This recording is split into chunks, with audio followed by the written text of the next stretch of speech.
Spring of 1873, I was riding the Montana Trail when I came upon a sight that still haunts me. A woman and two young'uns standing in the middle of nowhere, looking like death warmed over. Now, I'd seen plenty of hard luck in my years, fought in the war, buried friends in unmarked graves, but something about that hollow-eyed widow clutching her babies stopped me cold. She was headed to town to give 'em away, you understand? Her own children, 'cause she couldn't feed 'em no more. Figured that was more merciful than watching 'em starve. I reckon most men would have tipped their hat and rode on, minding their own business like decent folk do. But I couldn't shake the memory of my own baby sister, given away in a drought year just like that one. By sundown, I'd made a choice that'd change all our lives, hers, mine, and them two little ones who deserved better than the hand they'd been dealt. The gunshot cracked across the Wyoming plains like a whip, and I watched that woman throw herself over her children like a shield. Turns out it was just some fool hunter shooting at a turkey, but the way she moved, pure instinct, pure mother, told me everything I needed to know about her character. I'd broken off from the cattle drive that morning scouting ahead for water. Boss gave me a week to find a decent route through this godforsaken stretch of prairie. What I found instead was three people who looked like they'd been chewing on dust and despair for months. The woman couldn't have weighed more than 100 pounds soaking wet. Her dress hung off her frame like a flag on a windless day. And them two young'uns hiding behind her skirts had the kind of hollow cheeks that make a man's gut twist. The little girl, maybe 6 years old, kept tugging at her mama's tattered skirt, whispering words I couldn't hear. The boy, smaller still, just stared at nothing with eyes too old for his face. I brought my horse to a stop a respectful distance away, didn't want to spook him. "Madam," I said, tipping my hat. "Preston Quincy, you folks headed somewhere?" She straightened up like somebody'd shoved a rifle barrel down her spine. Pride, even when you got nothing left. I respected that. "Sweetwater Junction," she said, voice steady despite the tremble in her hands. "We're fine, thank you." I looked past her at the empty horizon. "That's still a fair piece, ma'am. 10 miles or more. I'd be happy to give the little ones a ride." "We don't need charity, Mr. Quincy." But her voice cracked on my name, and the boy whimpered against her skirts like a wounded pup. Now, I ain't a man given to forcing my help on folks, but I also ain't blind. These three were barely standing, let alone fit for a 10-mile walk in the heat. I dismounted slow, keeping my movements plain and easy, reached into my saddlebag and pulled out a cloth-wrapped package, jerky and hardtack. Nothing fancy, but it'd keep strength in a body. "No charity intended, ma'am, just common courtesy. I've got more than I need, and it seems wasteful to let good food go stale when there's folks who could use it." At the mention of food, both children looked up. Hope flickered in their faces like a candle in a storm. The woman's jaw worked, pride warring with necessity, and when that little boy's stomach growled loud enough to wake the dead, the fight went out of her. "That's very kind," she whispered, accepting the package with shaken hands. "Thank you." I turned away while they ate, gave 'em some dignity, busied myself checking my horse's hooves, though they didn't need checking. Behind me, I could hear the sounds of hungry children tearing into that food like it was their last meal on earth, which I figured it might have been if our paths hadn't crossed. After a bit, the woman spoke again, voice stronger now, food in her belly giving her back some steel. "I'm Emma Richardson, Mr. Quincy, widow these past 7 months. Drought killed our garden and I've got no family hereabouts, no one to turn to." I nodded, still not looking at her directly. Sometimes a body needs to confess without being watched. "Where's your people, Mrs. Richardson?" "Pennsylvania. They disowned me when I married Thomas. Said he was beneath my station." She said it flat, no self-pity, just stat and facts. "He's buried up on that hill yonder." My chest tightened. I knew that particular brand of alone, the kind where you're surrounded by empty land and emptier prospects. "And what takes you to Sweetwater Junction today?" Long pause. When she spoke again, her voice was barely audible. "The Reverend there.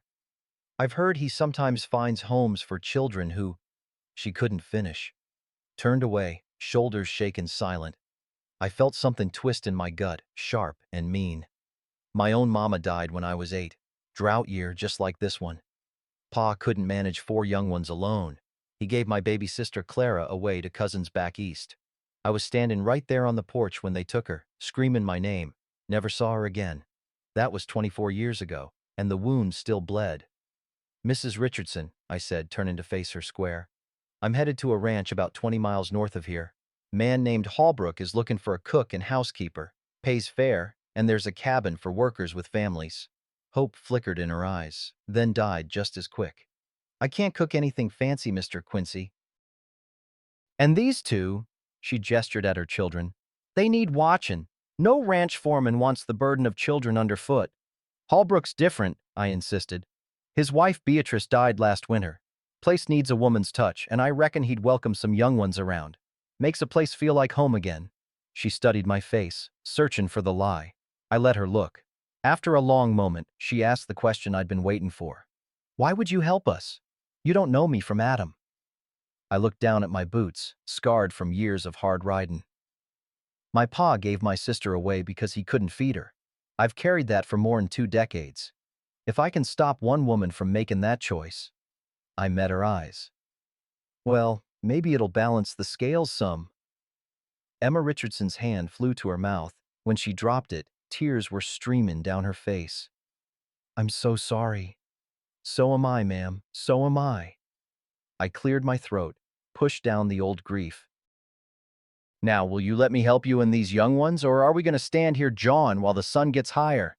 She looked at her children, now dozing against each other in the sparse shade of a scrub oak, bellies full for the first time in God knows how long. When she turned back to me, something had shifted in her face, desperation given way to something that looked almost like trust. All right, Mr. Quincy, but we stop in Sweetwater first. I need to tell the Reverend that I won't be needing his help after all. The smile that broke across my face felt like the first real thing I'd done in months. What I didn't know then, what none of us knew, was that saving Emma Richardson and her babies would cost me everything I thought I wanted and give me everything I never knew I needed.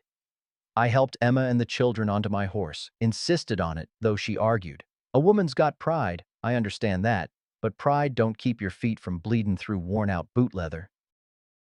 I walked alongside, leading the stallion by the reins. The little girl, Sarah, I learned her name was, started in with questions before we'd gone half a mile. What's your horse called, Mr. Quincy? Doesn't have a name. Why not? Never needed one. He knows who he is. She considered this, swinging her legs against the horse's flanks. I think he looks like a copper, on account of his color. I glanced back at her, this slip of a thing who'd been starving an hour ago and was now naming my horse. Copper's as good a name as any, I reckon. That brought a smile to her face, first one I'd seen. Made something in my chest ease up some.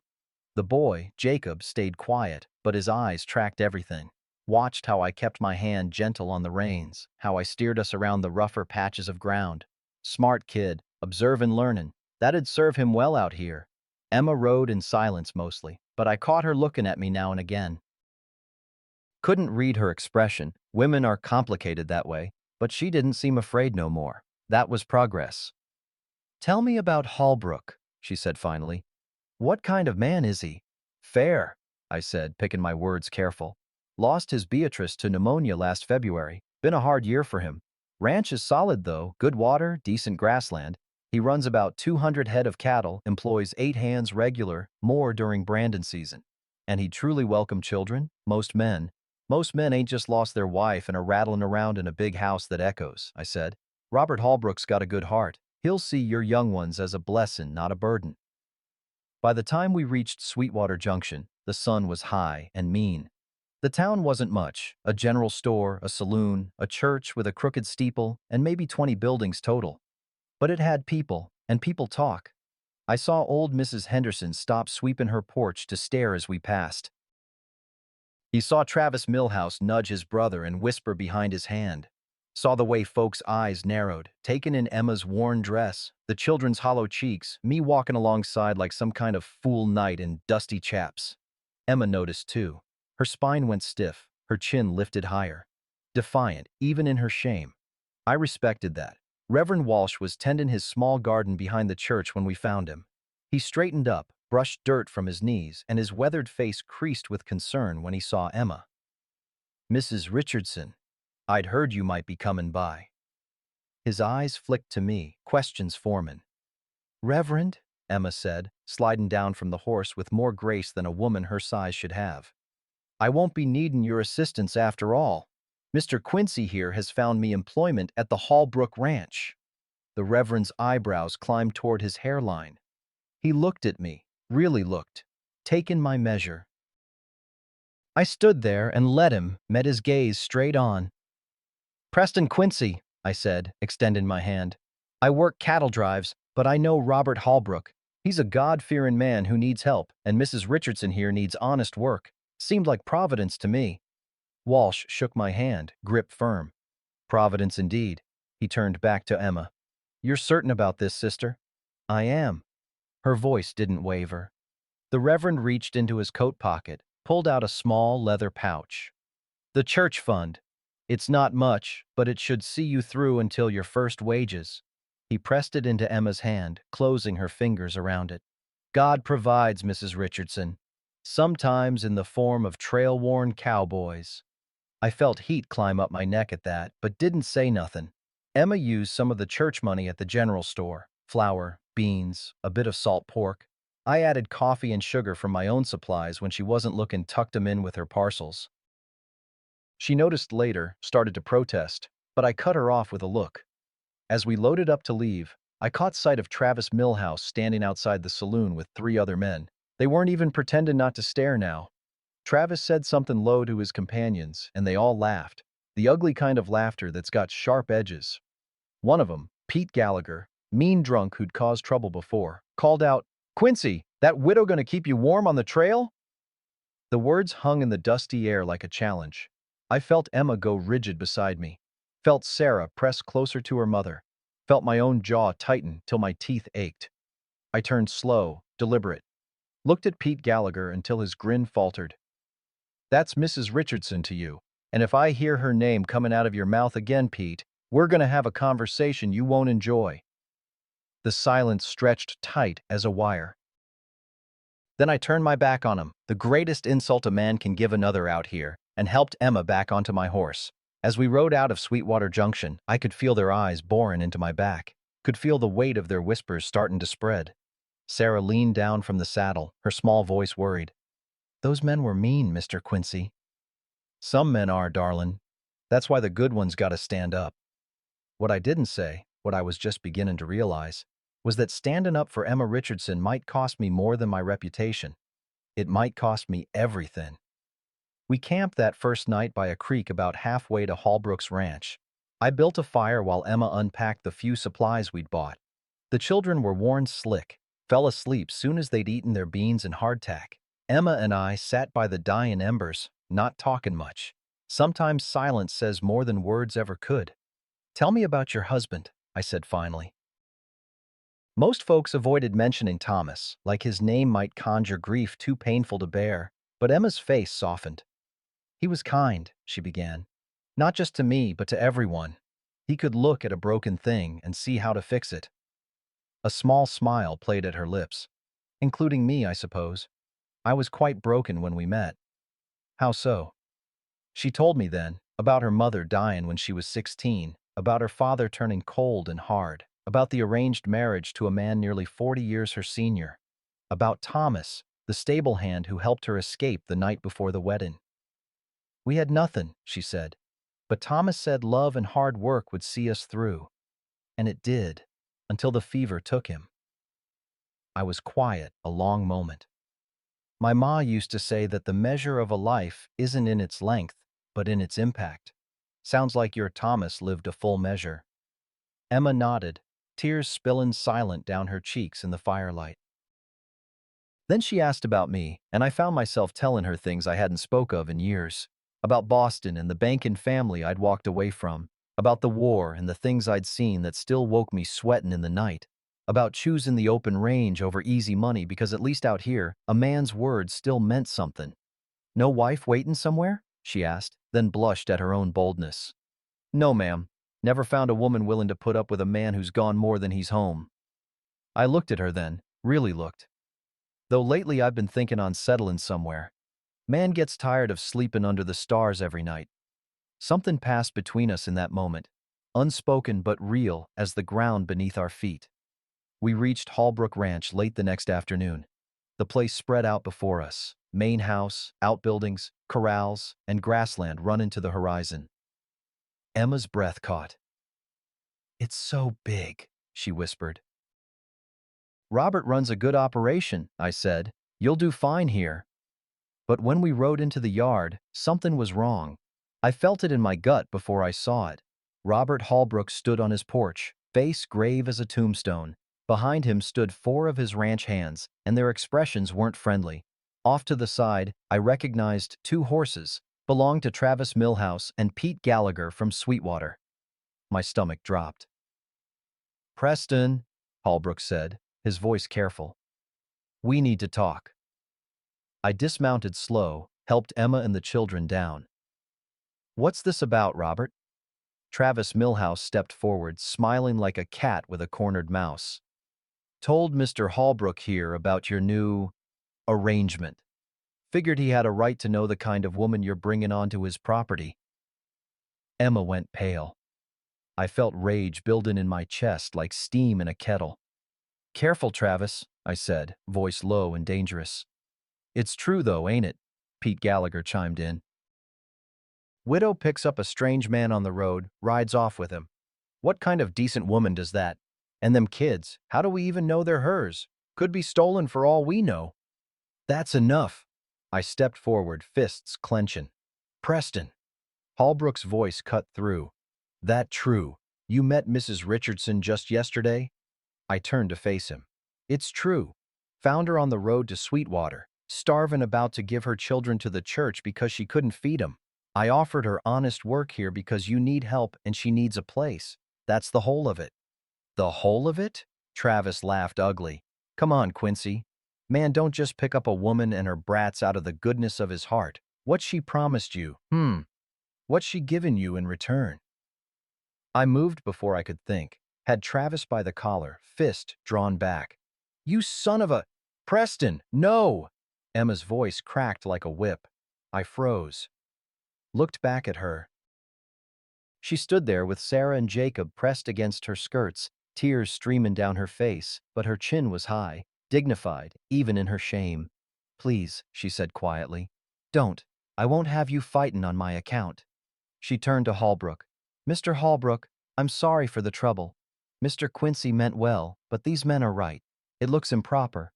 The children and I will leave at first light." "Now hold on," I started. "No." She looked at me then, and something in her eyes broke my heart. "You've been kind, Mr. Quincy. Kinder than anyone's been in a long time. But I won't have your name dragged through the mud because of me. I won't have you lose your position or your reputation." Sarah started crying. Jacob just stared at his feet. Hallbrook stood there silent, weighing it all. The ranch hands shifted uncomfortably. Travis and Pete looked downright pleased with themselves. Then Robert Hallbrook did something I didn't expect. He walked down off that porch, right past me, right past Travis and Pete, and stopped in front of Emma Richardson. He took off his hat, held it over his heart. "Ma'am," he said, voice gentle. "My Beatrice, before she passed, she made me promise something. She said, 'Robert, if you ever get the chance to help a mother in need, you do it. You don't ask questions, you don't judge, you just help.' She said that because her own mama died when she was young and nobody helped." He paused, looked Emma right in the eye. "I see a woman who walked 10 miles in the heat with starving children rather than give up. I see a woman who's got more courage in her little finger than most men have in their whole body. And I see a man," he nodded at me, "who recognized that courage and did the right thing." He turned to Travis and Pete. "You two get off my land. Now." "But Mr. Hallbrook," Travis started. "Now." The command rang out like a rifle shot. They left, muttering curses. But they left. Hallbrook turned back to Emma. "The position's yours if you want it, Mrs. Richardson. Cabin's ready. Work starts tomorrow. Fair wages, paid monthly, and anyone who says otherwise can take it up with me personally." Emma's knees buckled. I caught her elbow, steadied her. "Thank you," she whispered. "Thank you." But as we walked toward the cabin that would be hers, I saw the ranch hands exchanging glances, saw the doubt in their eyes, heard the whispers already starting. This wasn't over. Not by a long shot. I stayed on at Holbrook's ranch, told myself it was to help Emma get settled. Truth was, I couldn't bring myself to leave. Over the next 5 days, I repaired the cabin's roof, found 3 places where rain would have come through come winter, built shelves for Emma's few belongings, constructed small beds for Sarah and Jacob from lumber Robert provided, took my time getting the measurements right so they'd have room to grow. Emma cooked her first meals for the ranch hands. I watched her work, efficient, no wasted motion, turning simple ingredients into something that made grown men go quiet with appreciation. Her biscuits were better than anything we'd had in months. "Where'd you learn to cook like that?" I asked one evening, helping her clean up after supper. "My mother, before she died. Then necessity after I married Thomas." She smiled soft. "When you've got nothing but flour and lard, you learn to make it taste like something." The children were thriving. Sarah collected eggs each morning, took her job serious as a judge. Jacob followed Holbrook around like a shadow. And Robert, lonely since Beatrice died, seemed to come alive having a little one underfoot again. In the evenings, after the children were asleep, I'd visit Emma's cabin porch, bring coffee, sometimes a peppermint stick I'd saved for the young ones. We'd sit and talk about books we'd read, places we'd seen, dreams we'd once held. I was falling for her, knew it clear as day, and from the way she'd look at me sometimes, soft and wondering, I thought maybe she felt it too. But the ranch hands, they were another matter. I'd catch 'em watching Emma when she crossed the yard, heard their whispers cut off sharp when I walked into the bunkhouse. One night, I found horror carved into the side of her cabin, fresh wood shavings still on the ground. I sanded it out before she could see it, but my hands shook with rage the whole time. On the 5th day, dark clouds rolled in from the mountains, heavy and mean. The air went thick, pressuring down like a weight on your chest. Horses in the corral got skittish, pawing the ground and rolling their eyes white. "Storm's coming," Holbrook said, watching the sky. "Big one by the look of it." That afternoon, the dogs started barking, not their usual noise, but something frantic and afraid.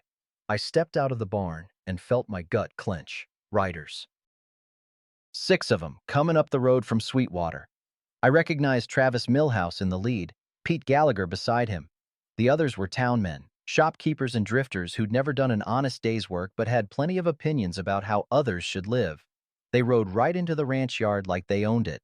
Emma was hanging laundry, Sarah helping her with the clothespins. When she saw the riders, she went still as a deer that scented a wolf. "Mrs. Richardson," Travis called out, tipping his hat in mock courtesy. "We've come with a message from the good people of Sweetwater Junction." I moved between him and Emma without thinking. "State your business, Travis, then get off this property." Now, Quincy, we're just concerned citizens. See, word's gotten around about your situation here. Widow woman, living alone with a strange man visiting her cabin every night." He made it sound dirty, made my skin crawl. "Town council's worried about the morality of it all." "I work here," Emma said, voice steady despite her pale face. "Mr. Holbrook employs me as cook and housekeeper. That's all." Pete Gallagher laughed. "That all? Then why's Quincy building you furniture? Why's he bringing you gifts? Why's he at your cabin till all hours?" "Because I'm helping a woman who needs help," I said, voice rising. "Because it's the decent thing to do." "Decent?" Travis leaned forward in his saddle. "You know what's decent, Quincy? Decent is a woman observing a proper mourning period. Decent is not throwing yourself at the first man who shows you kindness. Decent is—" Thunder cracked overhead, loud as a cannon. The first fat raindrops started falling. Then I saw it. 2 more riders coming up behind Travis's group. They were carrying something. My blood went cold when I realized what it was. Torches, oil-soaked and ready to light, despite the rain starting to fall. "Now hold on." Holbrook stepped out of the main house, shotgun in his hands but pointed at the ground.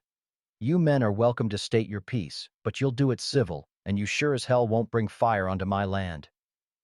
"We're not here to burn your ranch, Holbrook," Travis said.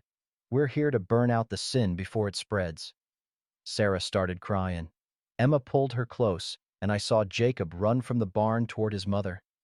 The wind picked up, whipping rain sideways. Lightning split the sky. "You got till sundown tomorrow," Travis announced, raising his voice over the storm.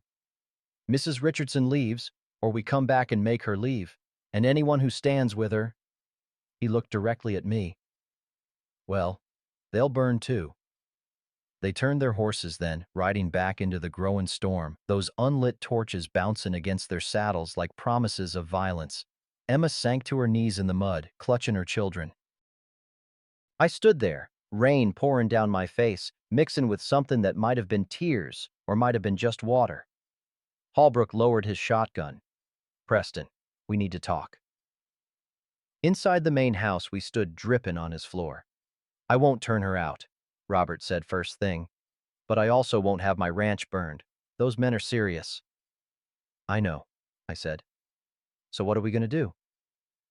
I looked out the window at Emma's cabin, saw her silhouette moving inside, probably comforting the children, saw the life I'd started to imagine. Evenings on that porch, watching Sarah and Jacob grow, building something real and true with a woman who'd earned every bit of happiness she could grab. I'm going to marry her, I said. Holbrook's eyebrows shot up. What? Tomorrow, before sundown. Reverend Walsh can ride out, make it legal and proper, then they can't say nothing. She'll be my wife, under my protection, with my name. Let 'em try to burn that. Preston? Robert's voice was gentle. You've known her less than a week. I've known her long enough. I turned to face him. Long enough to see she's worth 10 of those townies. Long enough to know I don't want to ride away and spend the rest of my life wondering what might have been. And if she says no, that stopped me cold. I hadn't considered it. Then I'll respect her choice, I said finally. But I gotta ask. The storm raged outside, thunder shaking the windows. Somewhere in that darkness, men with torches waited, and I had less than 24 hours to save the woman I loved. The storm didn't break that night, just settled in heavy and mean, rain drumming on the roof like fingers tapping out a warning. I stood on Emma's porch near midnight, knowing I shouldn't be there, knowing how it'd look if anyone saw. But time was running out, and some things can't wait for propriety. I knocked soft. Heard movement inside, then her voice, cautious. Who's there? It's Preston. The door opened a crack.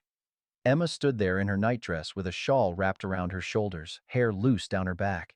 Even exhausted and afraid, she was beautiful. Is something wrong? She asked. Can I come in? Just for a minute. I need to talk to you. She hesitated, then stepped back. Inside, a single lamp burned low. The children slept in their small beds. Sarah clutching a rag doll, Jacob curled around the wooden horse I'd carved him. Emma led me to the far corner, away from the children, and we sat at her small table. Her hands twisted in her lap, nervous. Emma, I started, then stopped. Words had never been my strong suit. I was better with my hands, with actions. But this required words, and they had to be the right ones. I know we've only known each other 6 days, I said. I know that's not near long enough by most folks' standards. But out here, time works different. 6 days can teach you more about a person than 6 years back east. She watched me, those dark eyes reflecting lamplight. I've seen how you protect your children, how you work without complaint, how you hold your head high even when people try to drag you down. I reached across the table, covered her twisted hands with mine. I've seen your strength, Emma, and your kindness, and your courage. Her breath caught. Those men are coming back tomorrow. You know it, I know it. And I got a way to stop 'em, but I swallowed hard. But it requires you to trust me in a way that's asking a lot. What way? She whispered. Marry me. The words hung in the air between us. Outside, thunder rumbled distant. Preston, Let me finish, I said gentle. I ain't asking because I feel sorry for you. I ain't asking out of duty or charity or any of that. I'm asking because in 6 days, you've become more important to me than anything else in this world. Because when I think about riding away from here, it feels like losing a limb. Tears started down her cheeks. I know you love Thomas. I know you still do. And I ain't asking you to forget him or replace him. What I'm asking is there room in your heart for something new? For a future we could build together? She pulled her hands from mine, and my heart sank. But then she reached up, touched my face with fingers that trembled. Thomas made me promise something before he died, she said soft. He was burning with fever, knew he was going. He grabbed my hand and said, "Emma, promise me you won't let grief eat you alive. Promise me you'll find happiness again, even if it's with another man." Her voice broke. I promised him, but I didn't think I could keep it. Didn't think it was possible to feel anything again except empty. "And now?" I asked. "Now." She smiled through her tears. "Now I think Thomas knew me better than I knew myself." She leaned forward, pressed her forehead to mine. We sat like that, breathing together, while rain pounded the roof and children slept innocent nearby. "Yes," she whispered. "Yes, Preston Quincy, I'll marry you." I kissed her then, gentle, reverent, a promise sealed. Morning came, gray and wet. I rode to Sweetwater at first light, found Reverend Walsh already awake, praying in his church. When I told him what I needed, he studied me long and careful. "You're certain about this, son. Marriage is sacred, not a shield against gossip." "I'm certain," I said. "More certain than I've been about anything in my life." He nodded slow. "Then I'll come. 2 o'clock this afternoon, at Holbrook's Ranch. And Preston?" He gripped my shoulder. "I'll bring witnesses. Good ones. People Travis Milhouse can't intimidate." That surprised me. "Why would you do that?" "Because I've been preaching in this territory for 20 years, and I've seen men like Travis destroy good people with rumors and fear. It's time someone stood up." His eyes were hard as flint. "Besides, I knew Thomas Richardson. Good man. If he trusted Emma enough to marry her, that's testimony enough for me." When I got back to the ranch, Holbrook pulled me aside. "Got news," he said, face grim. "One of my hands just came from town. Travis and his bunch. They're organizing. Got 15 men now, maybe more. They're calling it a decency committee." My stomach dropped. "What's that mean?" "Means they're not just planning to run Emma off. They're planning to make an example. Got a judge from the county seat coming in, Judge Harlan Pritchard." The name hit me like a fist. "Pritchard? Any relation to Emma's maiden name?" "Yeah." Robert's expression was dark. "Turns out her father's got a brother out here. A federal judge with authority over territorial disputes. And he just issued a warrant." "A warrant? For what?" "Abandonment of marital contract. Apparently Emma's father had her legally betrothed to that business associate back in Pennsylvania. Never annulled. In the eyes of Eastern law, she's still contracted to marry him."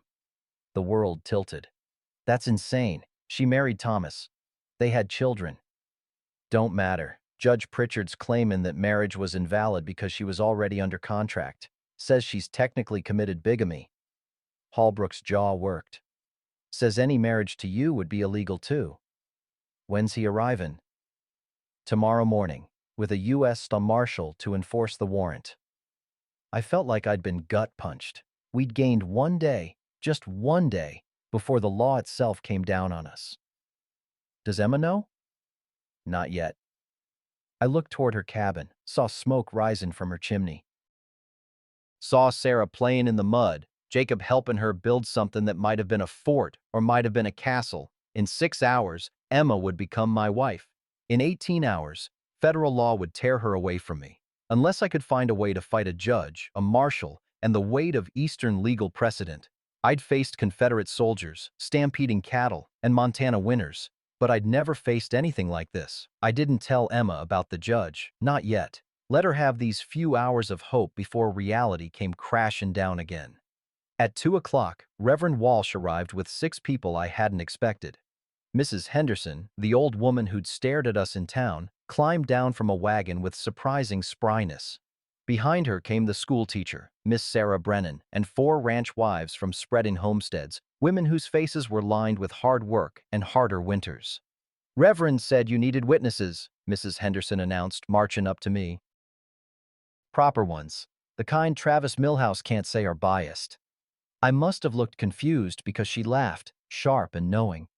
"Boy, I've lived in this territory 40 years. I know the difference between a woman running from scandal and a woman running from starvation. I saw Emma Richardson's face that day in town. That wasn't shame. That was dignity holding on by a thread." She poked my chest with one bony finger. "You did right by her." So we're here to do right by you. The wedding was simple. Emma wore a dress the ranch wives had brought. Nothing fancy, but clean and whole. Sarah scattered pine needles she'd collected that morning, solemn as a judge. Jacob held the ring I'd bought from a peddler who'd passed through. Simple gold band, no stones, but honest. Holbrook gave Emma away, and I saw his eyes shine when he placed her hand in mine.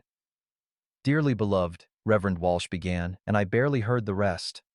All I could see was Emma's face, tear-streaked but smiling. All I could feel was her hand trembling in mine, not from fear now, but from something that felt like joy. When Walsh pronounced us husband and wife, I kissed her gentle, aware of every eye on us. But for that moment, I didn't care what anyone thought. Emma Richardson was now Emma Quincy. The witnesses signed the certificate, every name clear and bold, legal and binding under territorial law. We'd just finished when hoofbeats sounded in the yard. Everyone froze. I stepped in front of Emma instinctively, hand going to my hip, though I wasn't armed. Through the window, I saw a single rider, a woman sitting a horse like she'd been born to it. She was young, maybe 24, dressed in travel clothes that had seen hard miles. Dark hair like Emma's, same proud set to her shoulders. Emma gasped. Margaret? The woman dismounted and ran, actually ran, to the porch. Emma met her at the door and they collided in an embrace, both of them sobbing.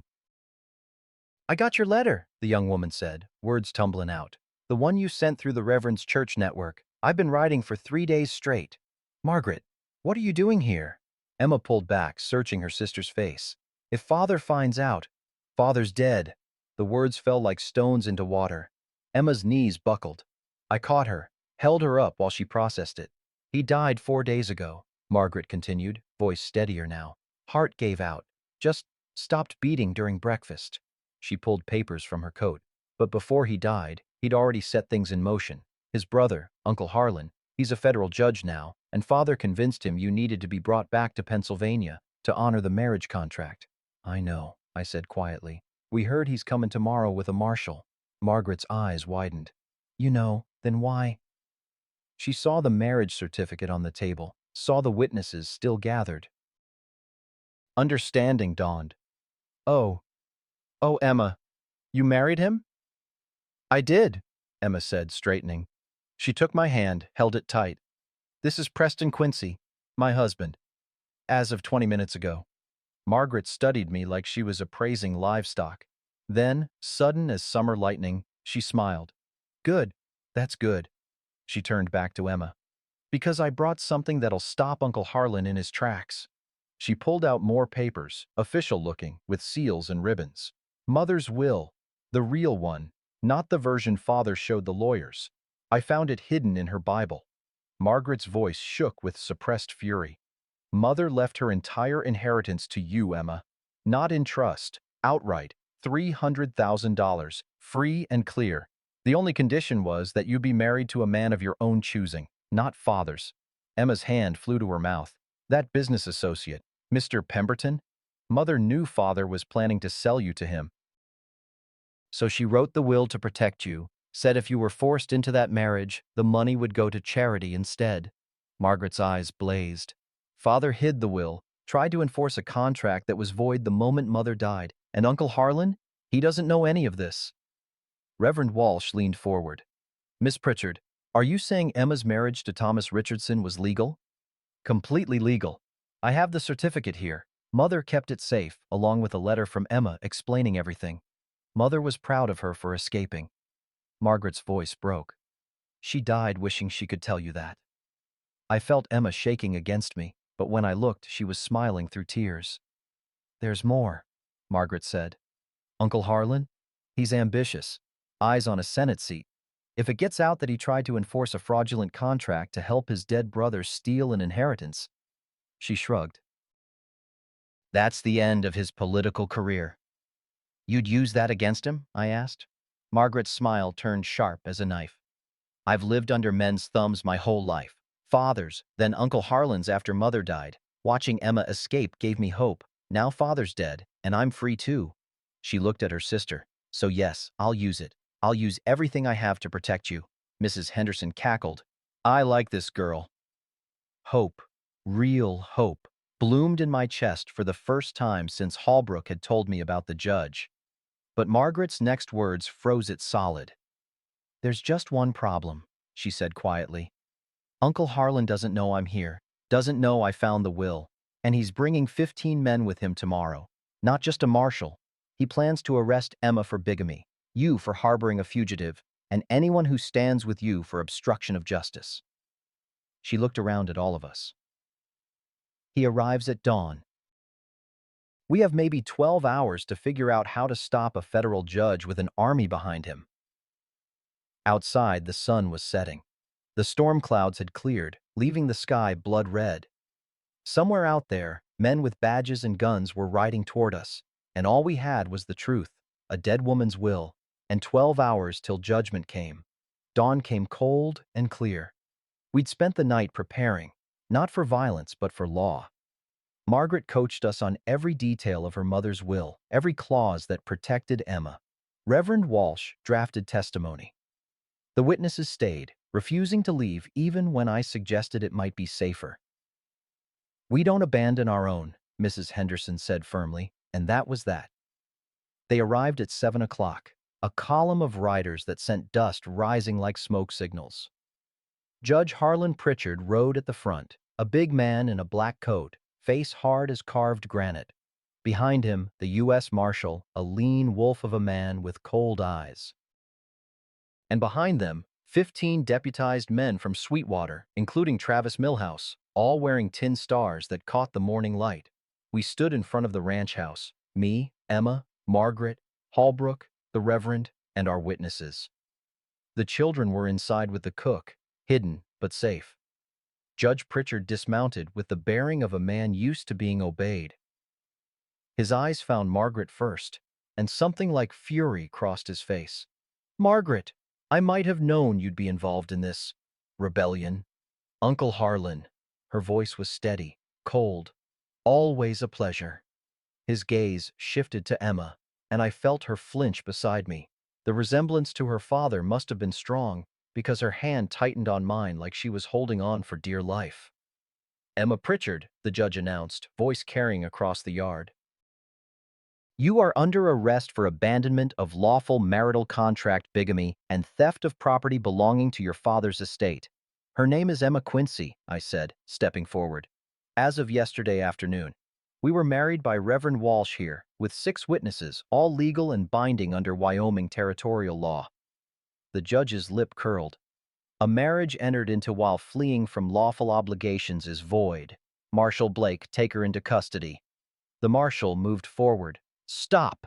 Margaret's voice cracked like a whip. She held up the sheaf of papers. "Before you arrest anyone, Uncle, you might want to see these." "I don't have time for—" "Mother's will," Margaret interrupted. "The real one, not the falsified version Father showed his lawyers." That stopped him. Judge Pritchard's face went carefully blank, the look of a man whose plans just shifted under his feet. "That will was destroyed," he said. "No, it was hidden. I found it." Margaret walked forward, handed him the documents. "Mother left her entire fortune to Emma, $300,000, outright, no trust. The only condition was that Emma marry a man of her own choosing, not Father's selection." The judge scanned the papers, and I saw his jaw tighten. "Furthermore," Margaret continued, "Mother's will specifically states that any attempt to force Emma into the Pemberton marriage would void Father's claim to the estate entirely. The contract Father made with Pemberton, Mother's will nullifies it. Emma was free to marry Thomas Richardson. She's free to marry Preston Quincy." Reverend Walsh stepped forward. "I have here the marriage certificate for Emma Richardson and Thomas Richardson, dated 1865, performed in Ohio, legal and binding. Also the death certificate for Thomas Richardson, dated 1872. The woman is a widow, Judge Pritchard, not a bigamist. And here, Mrs. Henderson added, waving the fresh certificate, is proof of her marriage yesterday to Preston Quincy. 6 witnesses, all upstanding citizens of this territory, all legal, all proper." Judge Pritchard's face had gone red. "This is irregular." "What's irregular?" Margaret said, voice dropping low and dangerous. Is a federal judge using his position to enforce his dead brother's fraudulent contract? What's irregular is trying to steal an inheritance that was legally willed to someone else. What's irregular? She paused, let the silence build. Is corruption that would make mighty interesting reading in the territorial newspapers, especially for a man with Senate ambitions. The threat hung in the air like gun smoke. Travis Milhouse shifted uncomfortably. The other deputized men exchanged glances. Even Marshal Blake looked uncertain now. Judge Pritchard stared at Margaret, then at Emma, then at the papers in his hands. I watched him calculate, watched him weigh his political future against his dead brother's wishes. Finally, he spoke, voice tight with barely controlled rage. These documents appear to be in order. Relief flooded through me, but Margaret wasn't done. They are in order, which means Emma Quincy is a lawfully married woman with legal claim to her inheritance. Any attempt to arrest her, harass her, or interfere with her marriage constitutes obstruction of lawful inheritance and abuse of federal authority. She smiled, sweet as poison. I believe that's grounds for removal from the bench, isn't it, Uncle? The judge's hands trembled. With fury or fear, I couldn't tell. Furthermore, Reverend Walsh added quietly, I've taken the liberty of sending copies of all these documents to the territorial governor, the federal land office, and 3 newspapers in Cheyenne, just to ensure everything stays proper. Judge Pritchard's face went from red to white. He'd been outmaneuvered, and he knew it. This isn't over, he said, voice low and mean. Yes, it is. Emma spoke for the first time, and her voice didn't waver. Father's dead. His debts died with him. His schemes died with him. I'm free now, Uncle Harlan. Free to live my life with the man I chose. And there's nothing you can do about it. The judge stared at her. This niece he'd probably dismissed as weak, as controllable. What he saw now made him take a step back. We'll see about that, he muttered. But it was the mutter of a defeated man. He mounted his horse, jerked the reins hard. Marshal Blake, we're leaving. But sir, the warrant is void. Let's go. The column of riders turned, started back toward Sweetwater. Travis Milhouse looked back once, his expression dark with promises of future trouble, but he rode away. We stood there, hardly daring to breathe, watching them disappear into their own dust. When they were finally gone, Emma's knees gave out. I caught her, held her while she shook with silent sobs. Not grief now, but release. Years of fear, of running, of looking over her shoulder, finally ending. Margaret embraced us both, and I felt her shaking too. It's over, she whispered. It's really over. Mrs. Henderson wiped her eyes. Well, I'll be damned. We won. Holbrook laughed, deep and genuine. We did. We actually did. The witnesses started celebrating, shaking hands, embracing. Reverend Walsh raised his hands and said a prayer of thanksgiving. But I was focused on Emma, my wife, who'd just stared down a federal judge and won. You were magnificent, I told her. She looked up at me, eyes red but shining. We were magnificent. All of us. The children burst out of the house then, Sarah running full speed into Emma's arms, Jacob attaching himself to my leg. We stood there, our new family, surrounded by people who'd risked everything to stand with us.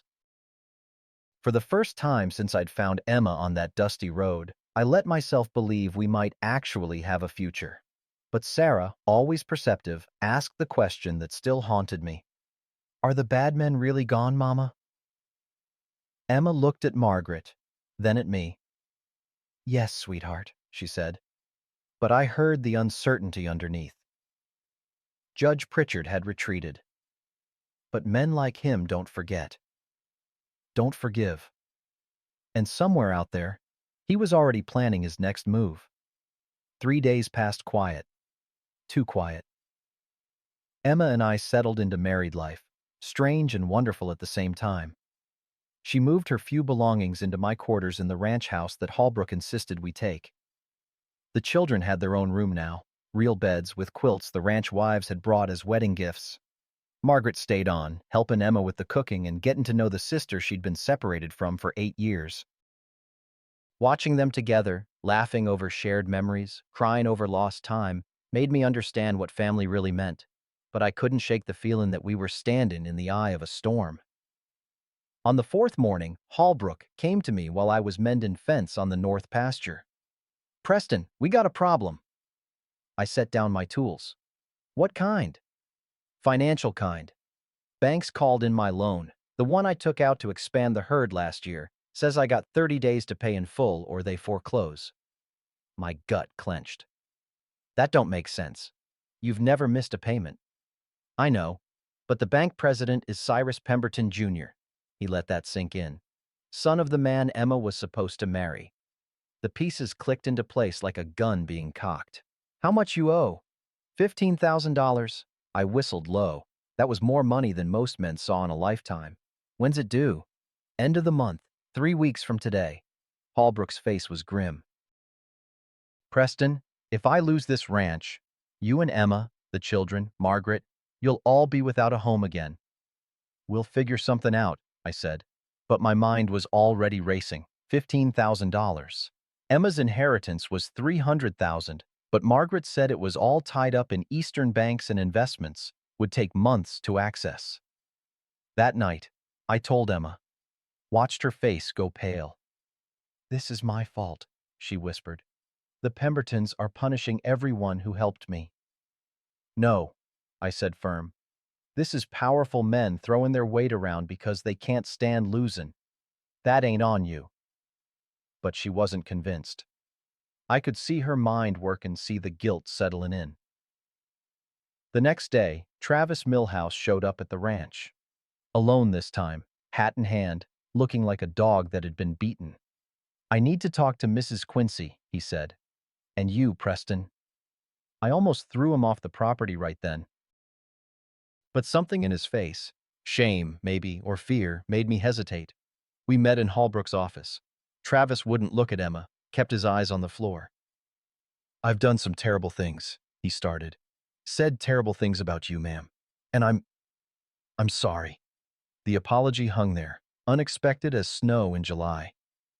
"Why now?" I asked, voice hard. Travis swallowed. "Because Pemberton came to see me 3 days ago. Offered me money, a lot of money, to do something that'd make what I already done look like child's play." Emma leaned forward. "What did he ask you to do?" "He wanted me to burn your cabin, with you in it." Travis's voice shook. "Said make it look like an accident. Said he'd pay me $5,000 and get me set up in California where nobody'd ask questions." Ice flooded my veins. "And what did you tell him?" "I told him to go to hell." Travis finally looked up, met Emma's eyes. "I know I'm a mean drunk, Mrs. Quincy. I know I've said cruel things and done worse, but I ain't a murderer, and when Pemberton asked me to kill a woman and her children," he shook his head. That's when I realized how far I'd fallen. "Why are you telling us this?" Emma asked quietly. "Because Pemberton didn't take no for an answer. He's got 3 other men lined up to do it, drifters who won't ask questions for the right price. They're coming in on tomorrow's train from Cheyenne." Travis pulled a piece of paper from his pocket. "These are their names and descriptions. And this?" He set a leather pouch on the desk. "This is the advance payment Pemberton gave me. $2,000. It's yours now. Maybe it'll help with Holbrook's loan." I picked up the pouch, felt the weight of coins inside.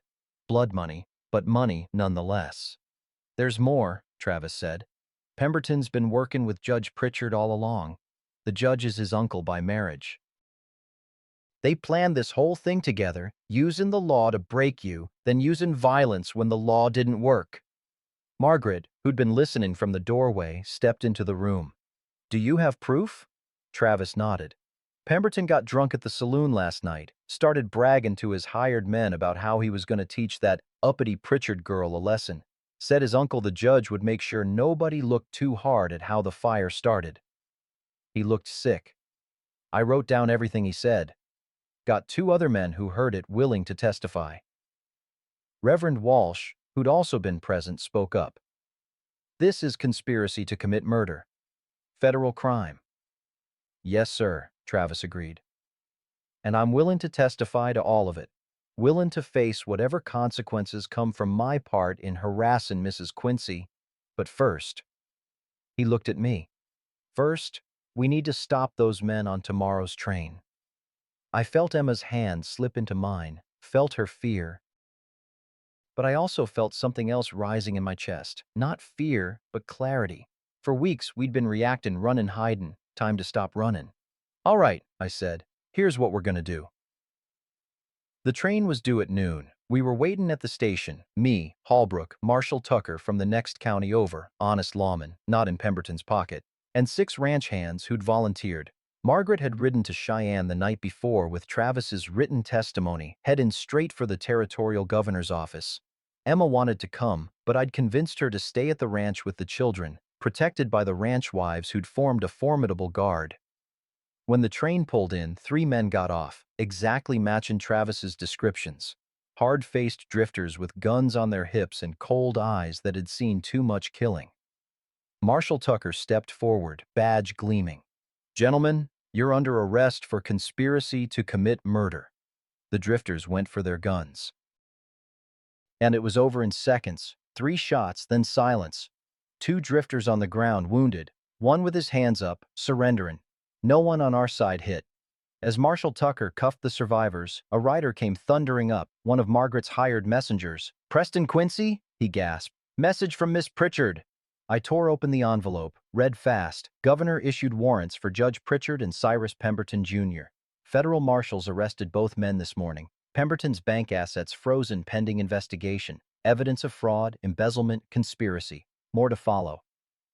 I read it again, hardly believing. We'd won. Actually won. Holbrook whooped, slapping my back. The ranch hands cheered.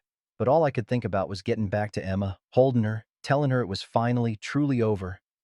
I rode hard, made it back to the ranch by mid-afternoon. Found Emma in the garden with the children, planting seeds for spring vegetables. She looked up when she heard my horse, saw my face, and knew. "It's over," I called out. "Pemberton's arrested. The judge, too. It's really over this time." Sarah squealed. Jacob grinned. And Emma. Emma set down her trowel, walked to me calm and steady, and when I dismounted, she wrapped her arms around me and held on like she'd never let go. "We're safe?" she whispered against my chest. "We're safe." For the first time in 8 years, Emma Quincy was truly free. And our future, the one we'd fought for, bled for, nearly died for, was finally ours to build. But there was still one thing left unresolved. That night, as we lay in bed, Emma said quietly, "Preston, I need to tell you something about the inheritance." I tensed. "What about it?" "I want to use it to pay off Holbrook's loan, and I want to invest in this ranch. Make us all partners. You, me, Robert, Margaret, if she'll stay." "Emma, that's your money. Your mother's legacy." "No," she said firmly. "My mother's legacy is freedom, and the best way I can honor that is by building something real with people I love. This ranch, this community, they saved us. Time we saved them back." I kissed her forehead. "You're something else, Emma Quincy." "So are you, Preston Quincy." Outside, the Wyoming night settled soft and warm. Tomorrow would bring new challenges, new work, new dreams to build. But tonight, we were safe. Tonight, we were home. And that was enough. Spring arrived early that year, 1874. The land greened up like it was making up for lost time, and wildflowers carpeted the plains in colors that'd make a painter weep. Emma's garden grew twice the size of her old one. Sarah and Jacob helped tend it, their cheeks filling out, their laughter ringing across the ranch yard like church bells. Margaret decided to stay, said she'd had enough of Eastern society and its suffocating rules. Holbrook gave her a job keeping the ranch books. Turned out she had a head for numbers that had put most bankers to shame. The inheritance money came through in May.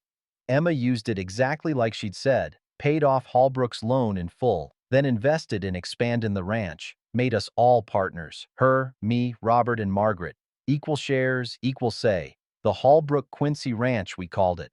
Had a nice ring to it. Word spread about what had happened, how a widow and a cowboy had stood up to a federal judge and a banker's son, how they'd won using nothing but truth and the law itself. People started looking at Emma different, not with pity or suspicion, but with respect. Mrs. Henderson started a women's aid society in Sweetwater, helping other widows and displaced women find work and dignity. Emma and Margaret were founding members. Travis Milhouse got sober, worked off his debt to society with community service. He'd never be my friend, but he nodded respectful when we passed now, and that was something. By summer, the ranch was thriving. We doubled our herd, built a new barn, hired on 3 more hands. The future looked bright as a new penny, but the biggest change was still to come. One warm evening in late May, I was on the porch with Emma, watching the sunset paint the sky in shades of gold and crimson. Sarah was showing Jacob how to identify animal tracks in the dirt. Margaret was inside with Holbrook, arguing good-naturedly about whether to invest in sheep. Emma took my hand, placed it gentle on her stomach. "We'll need a bigger house by winter," she said soft. I froze, looked at her, saw the smile playing at her lips, saw the tears shining in her eyes. "A baby?" My voice came out rough, choked. "Truly?" "Truly." I let out a whoop that startled a hawk clear out of a nearby tree. Lifted Emma right off her chair, gentle though, always gentle, and spun her around while she laughed and cried at the same time. Sarah came running. "What's wrong? What happened?" "Nothing's wrong, darling," I said, setting Emma down careful. "Everything's right. You're going to be a big sister again." Sarah's eyes went wide. Then she squealed and threw her arms around Emma's waist. Jacob joined in, not fully understanding, but happy because everyone else was happy. Margaret appeared in the doorway, saw us all embracing, and knew. She pressed her hand to her mouth, tears spilling over. Holbrook came out behind her, saw the scene, and his weathered face cracked into the biggest smile I'd ever seen on him. "Well, I'll be damned," he said. "This ranch is going to be crawling with young ones before long." "Language, Robert," Margaret scolded, but she was grinning too. That night, after the children were asleep and Margaret and Holbrook had gone to their own quarters, Emma and I lay in bed, my hand resting protective over the new life growing inside her. "What are you thinking?" I asked. "That life is strange and wonderful," she said. "That sometimes our greatest blessings come disguised as our darkest moments." I thought about that dusty road where I'd found her, starving and desperate. Thought about how close she'd come to giving up her children. How close I'd come to riding past without stopping. "You know what the real miracle is?" I said. "Not that we found each other. The miracle is that we both had the courage to trust. You trusted a stranger with your children's lives. I trusted that helping you was worth whatever cost came after." Emma turned in my arms to face me. "Thomas used to say that courage isn't the absence of fear, it's doing what's right despite the fear. Smart man, your Thomas. He was. And I think," her voice caught, "I think he'd be happy for us. Happy that his children are safe and loved. Happy that I found someone who sees me the way he did, not as property or burden, but as a partner." I kissed her forehead. "I see you exactly as you are, Emma Quincy. The strongest, bravest woman I've ever known." We lay there in the darkness, listening to the night sounds. Frogs calling from the creek, distant coyote howls, the rustle of new leaves in the gentle breeze. Outside our window, the future stretched out vast and full of possibility. The baby came in December, a girl born during the first real snowfall of winter. We named her Beatrice, after Holbrook's late wife, and her middle name was Margaret, after the sister who'd saved us all. She had Emma's dark hair and my stubborn chin, and when she opened her eyes for the first time and looked at me, I felt my heart crack wide open. Sarah was 7 now, Jacob 5. They took to their baby sister like ducks to water, fighting over who got to hold her, who got to fetch her blanket. The ranch house we'd built that fall had room for all of us. 6 bedrooms, a big kitchen where Emma and Margaret cooked together, a common room with a fireplace large enough to warm the whole family on cold winter nights. Sometimes, on quiet evenings, I'd stand at the window and look out at the land we'd built together. See the cabin where Emma had first lived, now used for storage. See the barn we'd raised. See the fence lines stretch into the horizon, marking out our piece of the world. And I'd think about that desperate widow who'd said, "Take my children." Think about the trail-worn cowboy who'd answered, "I'll take you too." 4 words that changed everything. Not "I'll save you," not "I'll fix this," but "I'll take you too." Because Emma Richardson didn't need saving. She needed a partner. someone willing to stand beside her while she saved herself. And somehow, in the vast emptiness of the Wyoming plains, we'd found each other. Two broken people who'd become whole. Not because we fixed each other, but because we chose each other. Every day, despite the cost, despite the fear, despite everything the world threw at us. We chose love. And love, it turned out, was enough. More than enough. It was everything. Years later, when little Beatrice was old enough to ask, Emma would tell her the story, would tell all the children how their family came to be. She'd tell them about the dusty road and the starving widow, about the cowboy who stopped when he could have ridden past, about the ranch that became a home, and the home that became a legacy. And she'd tell them the most important part, that dignity costs nothing but means everything, that a person's word is their bond, that family is who you choose, not just who you're born to, that sometimes the worst day of your life is actually the doorway to the best days yet to come. The children would listen, wide-eyed, as if hearing it for the first time, even though they'd heard it 100 times before. Because some stories never get old, some stories are worth remembering, and some love stories, the real ones, the hard-won ones, those are worth passing down through generations. So that someday, when those children face their own dusty roads and impossible choices, they'll remember. Courage is possible. Love is possible. Hope is possible. Even in the darkest hour, especially in the darkest hour. That's the legacy Emma and Preston Quincy left behind. Not money, not land, but faith in the goodness that still exists in the world. Faith that someone, somewhere, will stop on a dusty road and say, "I'll take you too," and mean it. Now, I reckon some of you listening might be thinking this is just a story, something made up to pass the time on a quiet evening. And maybe you're right, but I've lived long enough to know that the best stories are the ones that echo truth, even if the names and places change. Emma Richardson could have been your grandmother, scraping by through dust and hardship. Preston Quincy could have been your grandfather, a man who chose honor over comfort. Or maybe they're you, because haven't we all stood at some crossroad, choosing between what's easy and what's right? See, this story isn't really about cowboys and widows. It's about dignity in the face of shame. It's about choosing family over fortune. It's about second chances and how love doesn't replace what we've lost. It expands to include it. Thomas Richardson didn't lose when Emma married Preston. His love for her was so complete, he wanted her happy even after he was gone.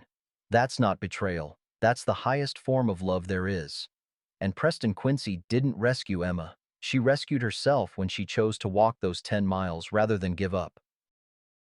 Preston just had the wisdom to recognize strength when he saw it, even wrapped in hunger and desperation. So what's the lesson here?